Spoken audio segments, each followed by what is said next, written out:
Yes, very good afternoon. Last topic में अपन production के बारे में बात कर रहे थे और आपने बहुत अच्छे से वीडियो देख लिया था। बहुत स्टूडेंट्स के व्हाट्सएप भी आ रहे हैं कि हमको ये प्रॉब्लम है, तो आप ये टॉपिक बता दीजिए। बहुत बहुत थैंक यू टॉपिक पढ़ने के लिए। आप लोग की शुभकामनाएं मेरे साथ हैं। आप लोग बहुत साथ दे रहे हैं, कमेंट भी कर रहे हैं, हर रोज क्वेश्चंस भी पूछ रहे हैं प्रोडक्शन से रिलेटेड। और आप लोग की बहुत डिमांड थी कि मैम आप जो है मुझे कोस्ट फंक्शन भी बता दीजिए। और उसी कोस्ट फंक्शन को बुरहानपुर से भी एक आया था मेरे पास कि व्हाट्सएप कि मैम प्लीज पहले ये बता दीजिए, तो पहले वो बताने लग गई। एक स्टूडेंट लखनऊ से भी एक आया था कि कोस्ट फंक्शन बता दीजिए। तो वेरी गुड, जो अर्चित है लखनऊ से क्वेश्चन पूछा है मैं उसी का जवाब दे रही हूँ कि फिक्स्ड कॉस्ट और वेरिएबल कॉस्ट क्या होती है। मैं इसी के साथ साथ आपको समझा दूंगी। व्हाट्सएप किया था आपने, तो थैंक यू। अब मैं बता रही हूँ आपको कि सबसे पहले बात करते हैं कि कोस्ट क्या होती है। कोस्ट का मतलब होता है कि कोई भी खर्चा, कोई भी एक्सपेंडिचर जो प्रोडक्शन के लिए आप खर्चा करते हैं वो आपकी क्या कहलाती है, कोस्ट कहलाती है। सपोज मैंने फैक्ट्री लगाई है और फैक्ट्री लगाने में जो जो मेरे को खर्चा करना पड़ रहा है, मनी के रूप में करना पड़ रहा हो, चाहे मुझे टेंशन लेनी पड़ रही हो, चाहे सेक्रीफाइस करना पड़ रहा हो, चाहे किसी और को छोड़ना पड़ रहा हो, तो वो सब मेरी कॉस्ट कहलाती है। तो कोस्ट का मतलब क्या हुआ, वही अपन डिस्कशन कर रहे हैं। कोस्ट का मतलब हुआ कि कोई भी एक्सपेंडिचर, इट मीन्स वह क्या कहलाती है, कोस्ट कहलाती है। जो जो खर्चा होगा, सपोज आप लैंड को भी देंगे, लेबर को भी देंगे, कैपिटल को भी देंगे, डेप्रिसिएशन के रूप में भी आपका खर्चा होगा, देन आपका इंटरेस्ट भी पे करना पड़ेगा, देन आपको जो है गेट कीपर को भी देना पड़ेगा, देन आपको एक अपॉर्चुनिटी छोड़ी है वो भी देना पड़ेगा। भले मनी के रूप में पेमेंट नहीं करेंगे बट आपको क्या करना पड़ेगा, मनी के रूप में तो पेमेंट नहीं कर रहे बट आपको इसके कारण सोशल जो एनवायरनमेंट है उसको क्या वहन करना पड़ रहा है, देन क्या क्या खर्चे आपके आ रहे हैं, वो सब किस में आ जाएगा, कोस्ट में आ जाएगा। अब बात करते हैं सबसे पहले कोस्ट। एवरी फर्म और producer has to arrange various factors of production for the production. The expenditure made for using these factor in the production process and is termed as cost of production, shows the function relation between output and cost of production। यानी cost function क्या होता है कि जितना production कर रहे हैं और उसके ऊपर जितनी जितनी कॉस्ट आ रही है वो सब आपका क्या कहलाएगा, कोस्ट कहलाएगा। फिर आता है cost is the function of output. Types of cost, सबसे पहले पढ़ रही है अपन मनी कोस्ट बोलो चाहे आप मॉनेटरी कॉस्ट बोलो, दोनों सेम चीज है। मनी कॉस्ट का मतलब क्या हुआ, मनी के रूप में जो पेमेंट करना पड़ता है वो मनी कॉस्ट कहलाती है। सपोज आप लैंड को भी रेंट देंगे, लेबर को एसेस देंगे, कैपिटल को इंटरेस्ट देंगे, देन सैलरी देंगे, देन प्रॉफिट, देन आपको डेप्रिसिएशन का खर्चा हो रहा है, तो सब कुछ मनी के रूप में जो पेमेंट, डेप्रिसिएशन के रूप में पेमेंट नहीं कर रहे हैं वो नहीं आएगा भले ही, बट मनी के रूप में जो जो पेमेंट कर रहे हैं या मनी के रूप में आप जो जो ले रहे हैं वह सब किस में आएगा, मनी कॉस्ट है। अब ये भी दो तरह की होती है।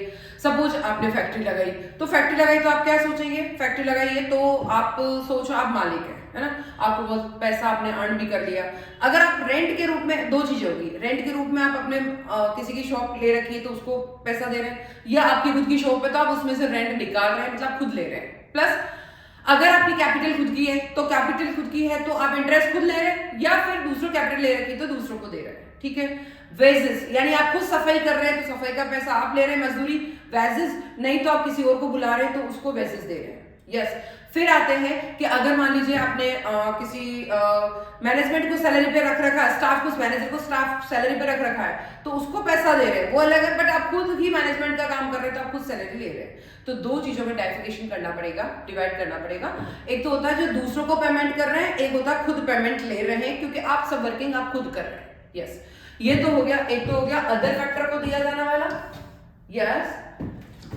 अदर फैक्टर को क्या क्या दे रहे हैं, प्लस ओन फैक्टर आप क्या क्या ले रहे हैं। अदर फैक्टर को लैंड देंगे, प्लस सॉरी लैंड को क्या दे रहे हैं, रेंट दे रहे हैं, प्लस वेजेस दे रहे हैं, अदर फैक्टर को पेमेंट कर रहे हैं, प्लस इंटरेस्ट दे रहे हैं, प्लस सैलरी ले रहे हैं। इसे भी खुद का अगर आप रेंट लेते हैं, प्लस वेजेस लेते हैं, प्लस इंटरेस्ट ले रहे हैं, प्लस सैलरी ले रहे हैं, प्लस प्रॉफिट ले रहे हैं, अगर खुद ले रहे हैं तो वह हमेशा इम्प्लिसिट कॉस्ट में आएगा, बट अगर आप दूसरों को दे रहे हैं तो वह हमेशा एक्सप्लिसिट कॉस्ट में आएगा। दो चीज हमेशा ध्यान रखें, अगर आपने लैंड, लेबर, कैपिटल दूसरों का लिया है, उसी को वेजेस देनी पड़ रही है, रेंट देना पड़ रहा है, इंटरेस्ट देना पड़ रहा है, सैलरी देनी पड़ रही है, तो वो एक्सप्लिसिट कॉस्ट में, बट खुद के काम के बदले में जो जो ले रहे हैं, आपकी खुद की बिल्डिंग है उसका रेंट ले रहे हैं, आपकी खुद की कैपिटल लगी हुई है उसका इंटरेस्ट ले रहे हैं, आपकी खुद का जो सैलरी पे काम कर रहा है, मैनेजमेंट संभाल रहा है तो सैलरी ले रहे हैं, और ये सब जब खुद ले रहे हैं तो वह इम्प्लिसिट कॉस्ट में आएगा।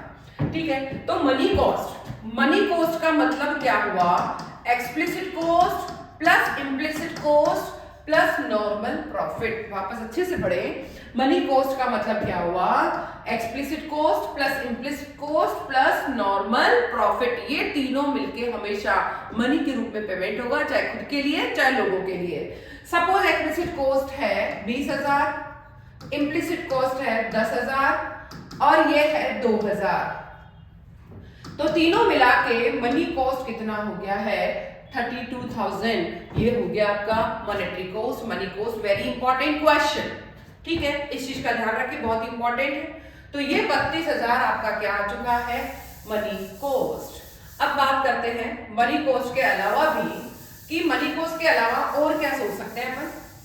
यस, क्या लिखा है कि अगर money cost, the cost money expense incurred by a firm the producing the commodity to generally termed as the money cost, implicit cost and normal profit.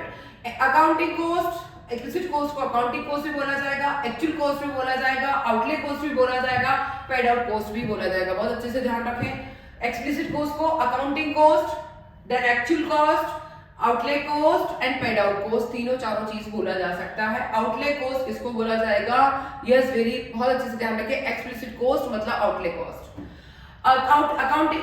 According या accounting cost are the cost which the firm incur while producing और cost of a service except on a raw material labours, यानी इनके अलावा जो आप खर्चा सबको दे रहे हैं वो उस मनी के रूप में जो पेमेंट कर रहे हैं वो सब एक्सप्लिसिट कॉस्ट में आएगा। चाहे आप क्या देंगे, रेंट देंगे, वेजेस देंगे, कैपिटल का इंटरेस्ट देंगे और सैलरी देंगे, वो सब दूसरों को देंगे एक्सप्लिसिट, खुद ले रहे तो इम्प्लिसिट। अब बात करते हैं अपॉर्चुनिटी कॉस्ट क्या होती है। अपॉर्चुनिटी कॉस्ट बोले या अल्टरनेटिव कॉस्ट बोले, यानी एक सपोज एक प्रोड्यूसर है, उसने अगर पेपर मशीन लगाई है तो, या कोई भी सपोज मैंने सीए किया है, तो सीए करने के बाद मैं सोचती हूँ कि या तो मैं क्या करूंगी, मैं दो अपॉर्चुनिटी है, या तो मैं सर्विस कर सकती हूँ और या मैं बिजनेस कर सकती हूँ। ठीक है, अब दोनों चीज में कभी भी एक साथ नहीं कर सकती, दो अल्टरनेट है आपके पास, या तो सर्विस करना या फिर बिजनेस करना। बट अगर सर्विस करेंगे तो आप बिजनेस को, यानी ये मान लीजिए बिजनेस ना करके आप क्या कर रहे हैं, प्रैक्टिस कर रहे हैं, तो या तो सर्विस कर सकते हैं या फिर प्रैक्टिस कर सकते हैं। सर्विस करेंगे तो प्रैक्टिस का अपॉर्चुनिटी छोड़ना पड़ेगा, और अगर प्रैक्टिस करेंगे तो सर्विस का अपॉर्चुनिटी क्या करना पड़ेगा, छोड़ना पड़ेगा। अगर एक अल्टरनेट को लेने के लिए दूसरे अल्टरनेट को छोड़ा जाता है, दूसरी अपॉर्चुनिटी को जो छोड़ा जाता है, पहली अपॉर्चुनिटी को लेने के लिए दूसरी अपॉर्चुनिटी को छोड़ा जाएगा, वो लगभग सिमिलर क्या कहलाएगी, अपॉर्चुनिटी कॉस्ट। सपोज अगर मैं साल भर में सर्विस करती हूँ तो साल भर में 12 लाख ले सकती हूँ, पर अगर मैं प्रैक्टिस करती हूँ तो साल भर में मैं 20 लाख ले सकती हूँ। तो मुझे अगर एक अपॉर्चुनिटी लेनी है, मुझे सर्विस लेना है तो मुझे प्रैक्टिस का अपॉर्चुनिटी छोड़ना पड़ेगा, प्रैक्टिस करना है तो मुझे सर्विस का अपॉर्चुनिटी छोड़ना पड़ेगा, देन वो कहलाती है अपॉर्चुनिटी कॉस्ट या अल्टरनेटिव कॉस्ट। फिर आती है रियल कॉस्ट। रियल कॉस्ट का मतलब क्या होता है? रियल कॉस्ट का मतलब होता है कि मनी के रूप में पेमेंट नहीं कर रहे, प्रोडक्शन करते वक्त आप मनी के रूप में पेमेंट कर रहे हैं, वो तो हो गया मनी कॉस्ट। बट मनी के रूप में पेमेंट करने के अलावा भी बहुत सारे खर्चे करने पड़ते हैं। सपोज कोरोना के पहले या कोरोना के जस्ट टाइम में क्या हुआ था कि हमने जो है जनवरी के आसपास हमने बहुत सारा फैक्ट्री में प्रोडक्शन करके, कपड़ा प्रोडक्शन करके रख दिया। अब क्या हुआ, प्रोडक्शन करते से ही क्या लग गया है, अपना लॉकडाउन लग गया। लॉकडाउन लग गया तो टेंशन है कि ये माल कितने प्राइस पे, हमेशा हम तो कोरोना से पहले तो उसको 200 रुपए मीटर में सेल कर रहे थे, पर ये 200 में बिकेगा या नहीं बिकेगा, क्या पता ये 100 रुपए मीटर में भी बिकेगा या नहीं बिकेगा, क्या पता क्या दूसरे जो कॉम्पिटिटर अगर 50 रुपए मीटर में सेल करेंगे तो मुझे भी 50 में ही सेल करना पड़ेगा। टेंशन, और ये टेंशन हो रही है। ये टेंशन किस में आएगी कि अगर बाई चांस, अभी तो मेरी मोनोपोली, जनवरी में तो मेरी मोनोपोली थी तो वैसे ही मैं प्रोडक्शन कर रही थी, पर ये मोनोपोली छूट जाएगी तो क्या होगा। प्रोडक्शन अच्छी क्वालिटी का पड़ा अगर कपड़ा गल गया, बीच में एक दिन बारिश भी आ गई तो कपड़ा गल गया तो क्या होगा। क्या आज जो है सारा, सपोज मैंने अगर स्टाफ रखा हुआ है, वो स्टाफ वापस तरीके से घर पे बैठ के ऑनलाइन काम कर रहा है या नहीं कर रहा है, उनको अगर प्राइस कम हो गई तो मैं क्या करूंगी, माल सेल करने पे प्राइस कम प्राइस पे बिका तो मैं क्या करूंगी। देन माल सही प्राइस पे बिकेगा या नहीं बिकेगा। क्या मैं जैसे कोरोना लॉकडाउन हटता है और कई लोगों सिटीज के लोग यहाँ रहने लग जाते हैं, जैसे बॉम्बे काम करते हैं उन लोगों को भी लगता है अब तो यहीं चलो सिटी, छोटी सिटी में रहने लग जाते हैं, हमारे यहाँ आने लग गए। और जब यहाँ आने लग गए तो उनको क्या लगेगा, हम भी कोई प्रोडक्शन करें, क्या हमारा कंपटीशन बढ़ जाएगा। तो कंपटीशन बढ़ने की भी टेंशन है, माल कम प्राइस पे सेल होने की भी टेंशन है, माल बिकेगा या नहीं बिकेगा उसकी भी टेंशन है, क्या प्राइस पूरा पैसा लोग मुझे इतना कम प्राइस करने के बाद भी पूरा पैसा देंगे या नहीं देंगे उनकी भी टेंशन है। ये सब टेंशन, ये सब सेक्रीफाइस, ये सब वेट किस में आएगा, रियल कॉस्ट में। इस खांसी को ये आना है। अब आता है सोशल कॉस्ट। रियल कॉस्ट आपको समझ में आ गई है, it refers to the sacrifice, discomfort, pain, इन सब, ये सब कुछ में आ जाएगा रियल कॉस्ट में। सोशल कॉस्ट, सोशल कॉस्ट का मतलब है कोई भी अगर प्रोड्यूसर अगर प्रोडक्शन करता है तो सोसाइटी को जो टेंशन लेनी होती है, जो भी टेंशन सोसाइटी ले रही है, सपोज अगर फैक्ट्री चल रही है तो पूरा जो एयर पॉल्यूट हो रहा है यानी एयर पॉल्यूशन, अगर सपोज फैक्ट्री चल रही तो गंदा पानी जमीन के लैंड के अंदर जा रहा है, उसके कारण गंदी वेजिटेबल्स जो है बिना फायदे वाली, मतलब अपन कहते हैं ऐसी वेजिटेबल तो नहीं खाए तो भी अच्छा है, एनिमल्स उस पानी को पी रहे हैं, उस पानी के पीने के कारण एनिमल्स जो है जितना वो इनफर्टिलिटी थी, वो उसकी फर्टिलिटी कम होने लग जाएगी, ठीक है। जो उनका मिल्क आ रहा है वो सही तरीके से नहीं आएगा, जो गंदा पानी जाने से सब्जियां जो प्रदूषित हो रही है उस सब्जियों को खाने से हमें कोई सारी डिजीज हो रही है, तो ये सब किस में आएगा, सोशल कॉस्ट में। यानी प्रोडक्शन करते वक्त सोसाइटी को जो वहन करना पड़ता है वह सब किस में आता है, सोशल कॉस्ट में। चाहे वह पॉल्यूशन का इफेक्ट है, चाहे वह समाज का इफेक्ट है, चाहे वह प्रोडक्शन करते वक्त सपोज जो है डर्टी वाटर, जो फैक्ट्री चल रही है उसका गंदा पानी अगर जा रहा है रिवर में जा रहा है, समुद्र में जा रहा है, तो उनके ऊपर जो एनिमल्स है, सी एनिमल्स है, उन पर बैड इफेक्ट आ रहा है, वह सब किस में आएगा, सोशल कॉस्ट। अब आती इकोनॉमिक कॉस्ट। इकोनॉमिक कॉस्ट को दूसरे रूप में अपन economic is the sum of explicit and implicit cost. अगर इकोनॉमिक कॉस्ट की बात करें तो ये कौन सी होती है, एक्सप्लिसिट और इम्प्लिसिट कॉस्ट दोनों को प्लस कर दो तो वह कौन सी कॉस्ट कहलाती है। कुल मिला के मनी, इकोनॉमिक कॉस्ट का मतलब क्या, मनी के रूप में जो पेमेंट किया जाएगा वो इकोनॉमिक कॉस्ट है। तो एक्सप्लिसिट कॉस्ट और इम्प्लिसिट कॉस्ट दोनों ही किस में आ जाएगी, जल्दी बोलेंगे, वापस बोलेंगे इकोनॉमिक कॉस्ट में। फिर आता है डायरेक्ट कॉस्ट और या डायरेक्ट कॉस्ट और ट्रैकेबल कॉस्ट। डायरेक्ट कॉस्ट का मतलब हुआ कि ऐसी कॉस्ट जो डायरेक्ट रूप से प्रोडक्शन में खर्च हो रही है, डायरेक्ट कॉस्ट जो कि ऐसी कॉस्ट जो कि डायरेक्ट रूप से प्रोडक्शन में खर्च हो रही है, प्रोडक्शन में काम में आ रही है, जैसे रॉ मटेरियल का खर्चा। यस, रॉ मटेरियल का खर्चा किस में आएगा, आप फैक्ट्री चला रहे हैं तो कॉटन जो है वो धागा जो है, यार्न जो है सीधा सीधा आपकी फैक्ट्री में लग रहा है। मैं आपको पढ़ा रही हूँ तो अगर जो मार्कर का इंक का खर्चा है वो सीधा सीधा आपको पता लग रहा है, तो जो डायरेक्ट रूप से प्रोडक्शन में काम आता है वो कौन सी कहलाती है, डायरेक्ट कॉस्ट या पहचान योग्य ट्रैकेबल कॉस्ट। फिर आता है indirect cost, non trackable cost. Indirect cost का मतलब होता है कि ऐसी कॉस्ट जो अपने को पता ही नहीं होता है।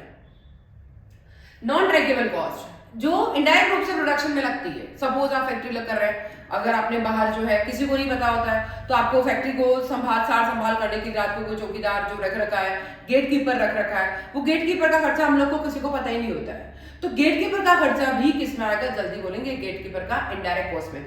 लग तो रहा है कॉस्ट खर्च तो हो रही है पर प्रोडक्शन में डायरेक्ट रूप से काम नहीं आ रहा, वरन क्या हो रहा है, इनडायरेक्ट रूप से काम आ रहा है, तो वो क्या कहलाएगी, इनडायरेक्ट कॉस्ट। फिर आता है देन नेक्स्ट आता है fixed cost and replacement cost और हिस्टोरिकल कॉस्ट। जो हिस्टोरिकल कॉस्ट पहले वाली जो होती है, रिप्लेसमेंट कॉस्ट मतलब एक प्लेस से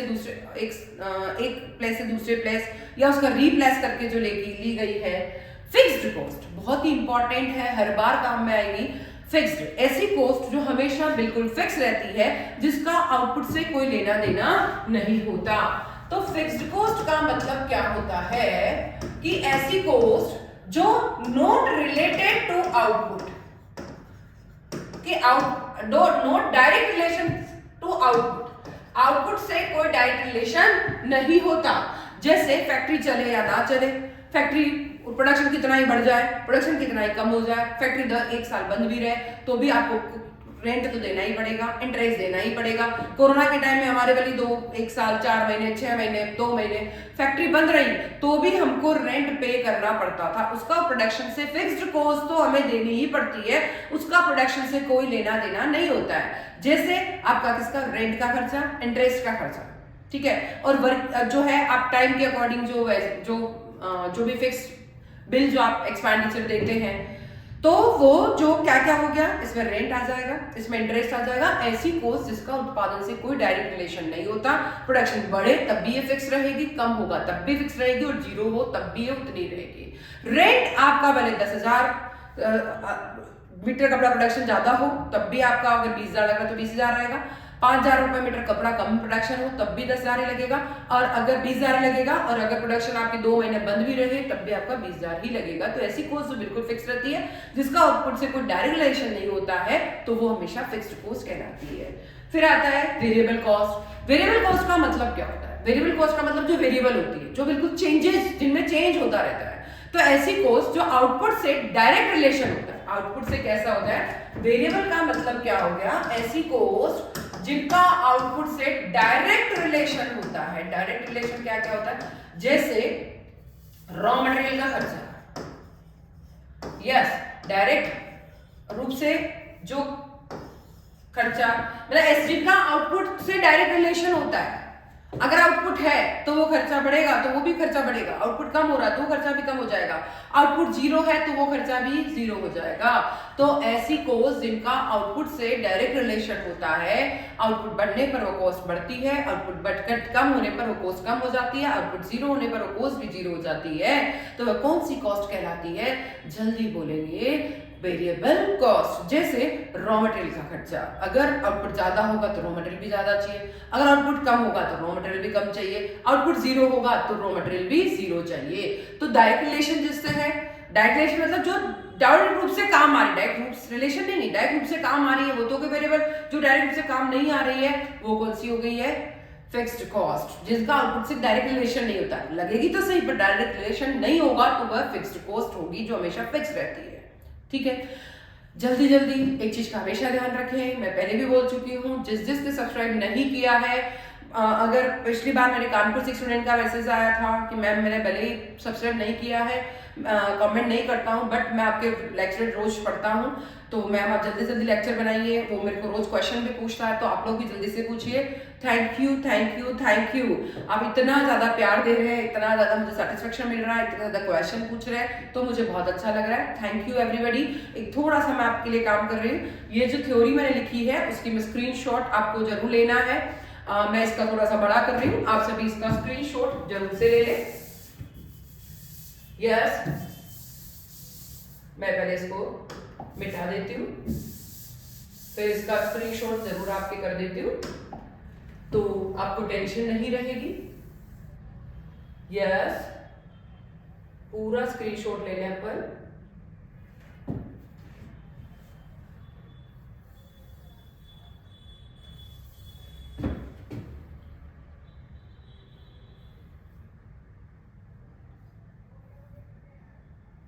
यस, बहुत अच्छे से, ताकि आपको ये नहीं रहे कि हमने नोट्स कॉपी नहीं करे हैं। मैं एक बार आपकी बहुत अच्छे से तैयारी कर देती हूँ।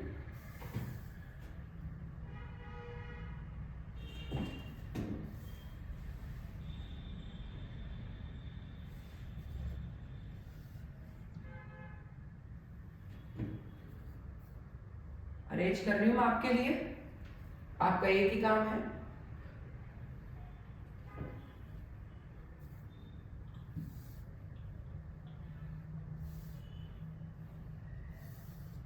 जल्दी जल्दी।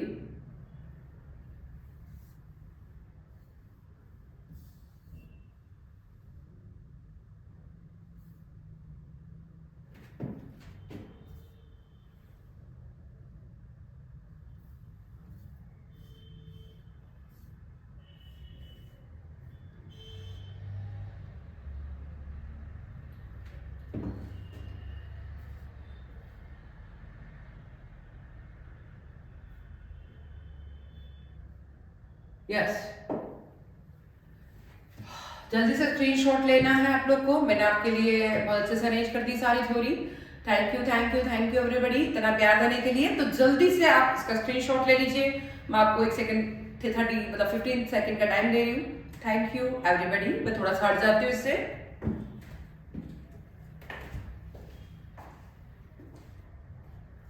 स्क्रीनशॉट ले लो जल्दी से।